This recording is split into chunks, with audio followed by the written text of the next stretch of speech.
Hola, en este video quiero que miremos cómo se aplican las funciones exponenciales a problemas de modelación y hagamos algunos ejemplos con esto. Pero primero tenemos que recordar qué es una función exponencial y cómo se representa.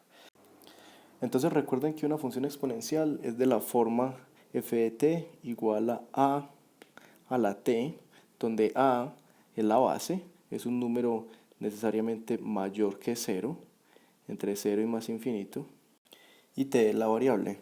Recuerden que la gráfica de una función así tiene tres posibles comportamientos. Primero, si a es un número mayor que 1, esta función es creciente. Si a es un número menor que 1, esta función es decreciente. Y si a es el número 1, esta función es constante. Pero en cualquiera de los casos, miren que f de 0 es a la 0 y vale 1.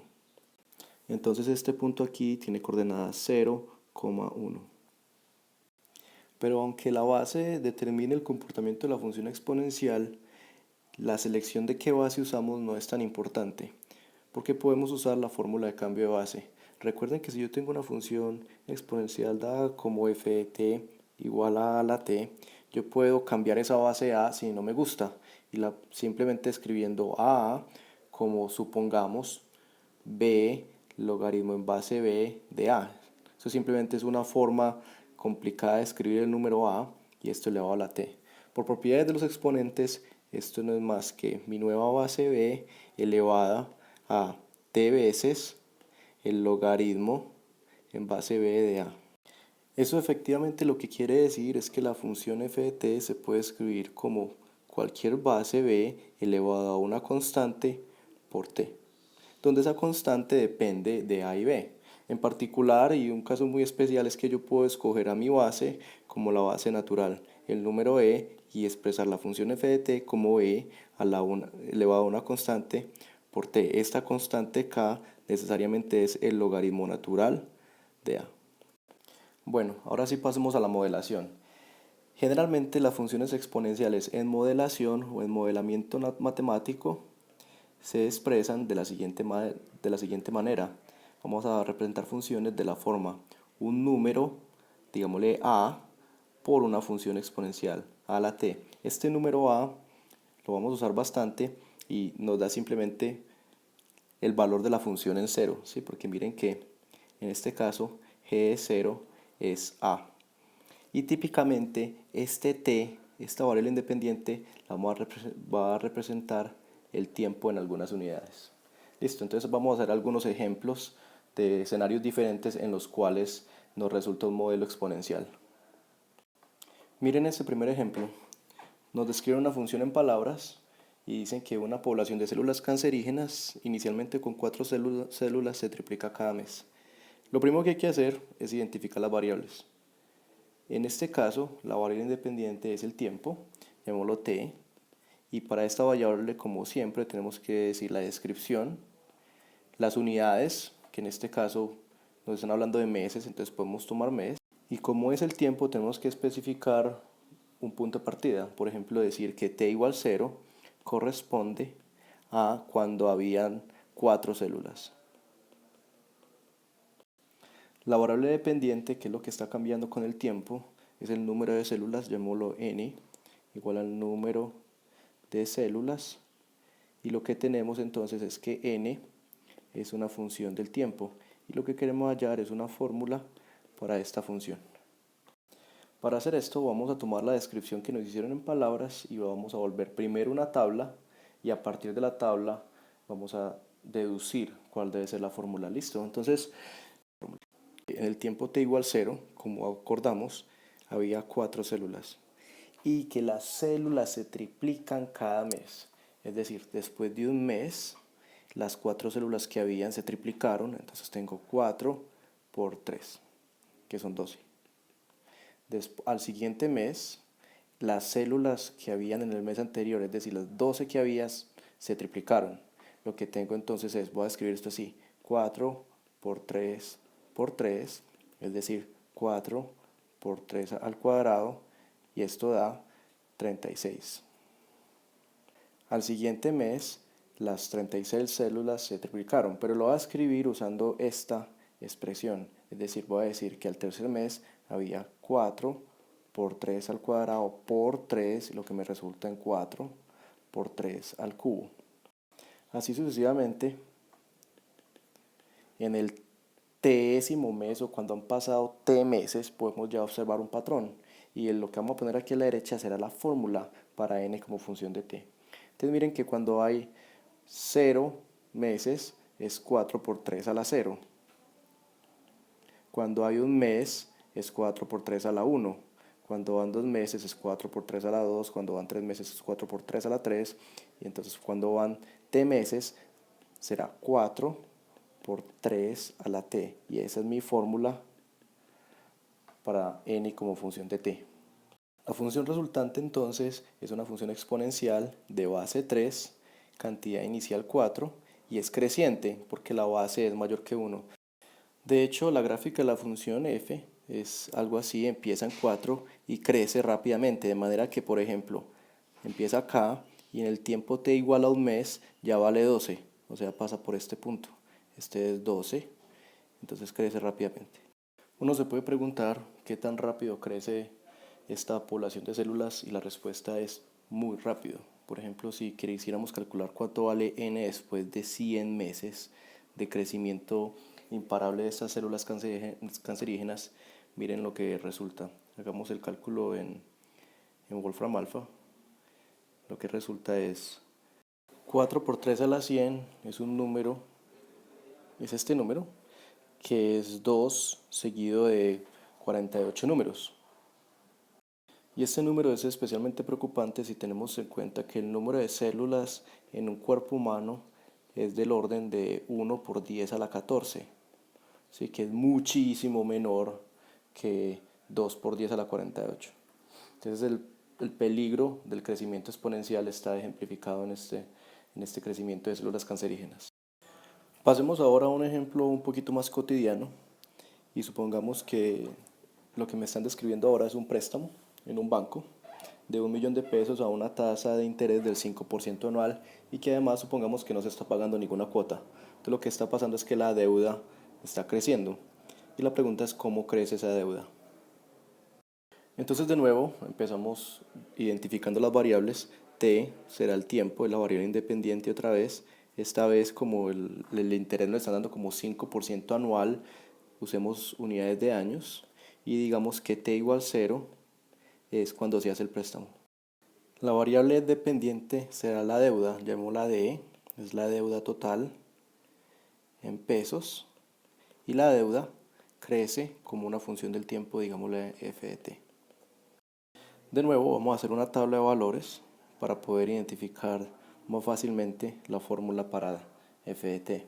Entonces ponemos aquí la variable independiente t y aquí la variable dependiente d, y empezamos a tratar de traducir la frase que nos dieron en valores. Entonces, cuando t es igual a 0, se hace el préstamo y empezamos con 1.000.000 de pesos.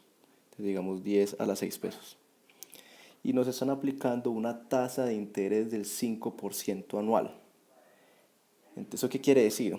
Que después de un año, cuando ha pasado un año, ya su deuda ya no son 10.000.000 de pesos, sino que serán 10.000.000 de pesos más el interés que le cobren sobre la deuda, es decir, el 5% de 10.000.000. Miren que eso lo que es factorizando el 10.000.000, es 10.000.000 por 1 más 0.05. Ahora, la mayoría de bancos o todos los bancos utilizan el interés compuesto. ¿Qué quiere decir eso? Que en el segundo mes no le aplican la tasa de interés sobre la deuda inicial, sino sobre la deuda acumulada. Es decir, este pedazo de interés que ya le habían cobrado está sujeto al nuevo cobro de interés. Entonces, al segundo mes lo que hacen es que le cobran esto que debía, que es 10 a la 6 por 1.05, y a eso le aplican una tasa de interés del 5%. ¿Qué significa aplicar una tasa de interés del 5%? Significa multiplicar por este número, es decir, multiplicar de nuevo por 1.05, y quedamos con 10 a la 6 por 1.05 al cuadrado. Al tercer mes vuelve y juega, cogen este número del segundo mes y le aplican la tasa de interés del 5%, que es equivalente a multiplicar por 1.05 y queda entonces 10 a la 6 por 1.05 al cubo.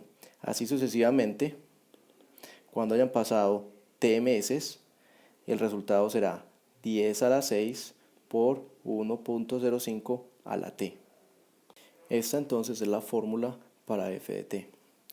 Miren que de nuevo tenemos una función exponencial con base mayor que 1, definida para los t mayores que 0, y que como condición inicial tiene 10 a la 6. Es una función creciente porque la base es 1.05, pero es únicamente un poquito mayor que 1. La pregunta es, por ejemplo, ¿qué tan rápido crece esa función? Es decir, preguntemos, por ejemplo, cuánto vale f después de 10 años. ¿Sí? ¿Cuánto será la deuda después de 10 años a una tasa de interés del 5% si no se paga ninguna cuota? Los invito a que hagan el cálculo y verifiquen que esto da 1.62 por 10 a la 6 aproximadamente, o sea, 1.620.000 pesos. ¿Eso qué quiere decir? Que su deuda ha aumentado después de 10 años en un 160%. Una pregunta interesante que les quiero dejar de tarea para los que estén interesados es, ¿qué pasa si yo pago cuotas? Típicamente cuando uno saca un préstamo tiene que pagar cuotas en cada periodo. Entonces la pregunta es, ¿cómo sube la deuda si yo ahora pago, digamos, una cuota de 500.000 pesos cada año? Pasemos ahora a un último ejemplo de aplicaciones de las funciones exponenciales, ahora a la físico-química. Tiene que ver con el comportamiento de los elementos radiactivos. Nos dicen que el tritio es un isótopo radiactivo del hidrógeno y cualquier cantidad de ese isótopo se reduce a la mitad en 12.3 años. Antes de describir matemáticamente lo que nos representa esta frase en términos de funciones, quiero describir cuál es el fenómeno físico del que nos están hablando. Consideramos un átomo de tritio. Como su nomenclatura lo denota, es hidrógeno, es decir, tiene un protón y un electrón, pero además tiene 3 neutrones extra. Por eso es un isótopo de hidrógeno. Y el decaimiento de este elemento ocurre por un fenómeno que se denomina beta menos decaimiento. Y lo que pasa es que una partícula, típicamente de un electrón libre a alta velocidad proveniente de otro átomo inestable, le pega a esos neutrones y cambia el elemento. Y en este caso la reacción resulta en un isótopo del helio que tiene 2 protones, un neutrón y sus 2 electrones correspondientes. Pero lo importante es que el tritio ya no existe. El tritio se convirtió en otra cosa. ¿Sí? Se convirtió ahora en un isótopo del helio. Y por eso cualquier cantidad inicial que yo tenga de tritio va a desaparecer, se va a ir convirtiendo en helio. Eso es lo que llamamos decaimiento radioactivo. Bueno, ahora sí vamos a describir matemáticamente esta situación. De nuevo definimos dos variables, t es el tiempo. En este caso, las unidades que tienen sentido son años y es, digamos que t igual a 0 es cuando tenga la cantidad inicial. La variable dependiente, digamos que es la cantidad de helio, llamémosla c, y c es una función del tiempo. En particular, nos están hablando de una cantidad inicial cualquiera, entonces démosle un símbolo a eso. La cantidad inicial será f de 0 igual a, digámosle, c sub 0. De nuevo hagamos una tabla de valores para describir esta situación. Y empezamos por el dato inicial. Cuando t vale 0, nos están diciendo que hay una cantidad inicial, la llamamos c sub 0. Y ahora sigue la parte interesante. Nos dicen, esa cantidad inicial se reduce a la mitad en 12.3 años. Es decir, que pasados 12.3 años ya no tengo C0, sino C0 por un medio. Ese isótopo sigue decayendo, de manera que cuando pasen otros 12.3 años, o sea, después en 24.6 años, esta cantidad que tenía aquí a los 12.3 años se redujo a la mitad y me queda así, es decir, C sub 0 por 1 sobre 2 a la 2.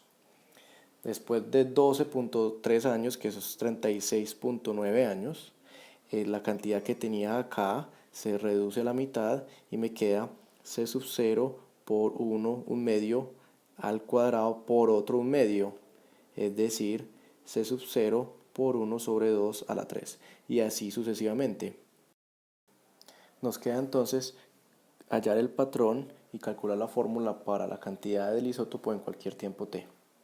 Entonces miren lo siguiente. Cuando iban una vez 12.3 años, la cantidad era c sub 0 por un medio a la 1. Cuando había pasado dos veces ese periodo de 12.3 años, la cantidad de isótopo es c sub 0 por un medio a la 2. Cuando había pasado tres veces, la cantidad es c sub 0 por un medio a la 3. Entonces, si va un tiempo t en general, yo lo que tengo que averiguar es cuántas veces en ese tiempo t ha pasado ese periodo de 12.3 años. ¿Sí? Ese número de veces va a ser el exponente. La cantidad inicial sigue siendo c sub 0 y ese c sub 0 lo tendré que multiplicar por un medio, y ese un medio será elevado al número de veces que ha sucedido este periodo de 12.3 años en t años, es decir, elevado a la t dividido 12.3. Esta es entonces la fórmula para la cantidad de material radiactivo en el tiempo t, y arreglémoslo un poquito para que parezca una función exponencial como la que hemos visto, ¿sí? Entonces escribamos f de t es c sub 0 por 0.5 elevado a la t sobre 12.3, y utilicemos las propiedades de los exponentes para escribir ahora esto como c sub 0 por 0.5 a la 1 sobre 12.3 todo elevado a la t. Ahí ya identificamos la base. La base será precisamente 0.5 elevado a la 1 sobre 12.3, que si ustedes hacen el cálculo resulta en c sub 0 por 0.945 elevado a la t. Entonces la base del decaimiento exponencial es 0.945, y miren que es importante que este número es menor que 1, y por tanto la función en efecto decae, empezando en una condición inicial c sub 0, irá decayendo exponencialmente de manera asintótica al 0.